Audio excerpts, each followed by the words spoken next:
வணக்கம். இப்போ நம்ம கங்காரு கருணை இல்லத்துக்கு வந்திருக்கோம். இங்கே அம்மா நம்ம கூட இருக்காங்க. அம்மா வணக்கங்கம்மா. எப்படி இருக்கீங்க? உங்கள் பேர் சொல்லுங்கள் சத்தம்மா.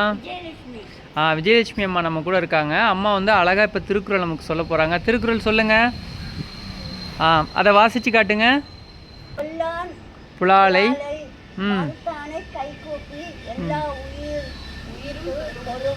இதில் என்ன சொல்கிறாங்க அப்படின்னா, நம்ம வந்து பிறிது உயிரை வந்து கொன்று சாப்பிடாமல் யார் இருக்காங்களோ அவங்கள எல்லா உயிர்களும் கைகூப்பி தொழுமா.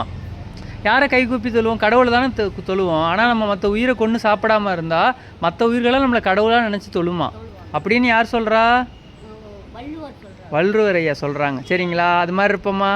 சரி, நன்றிங்கம்மா. ரொம்ப நன்றி. எங்களுக்காக நீங்கள் இன்றைக்கி திருக்குறள் சொல்லி கொடுத்ததுக்கு நன்றி. ஓகேங்களா? ஓகே, நன்றி.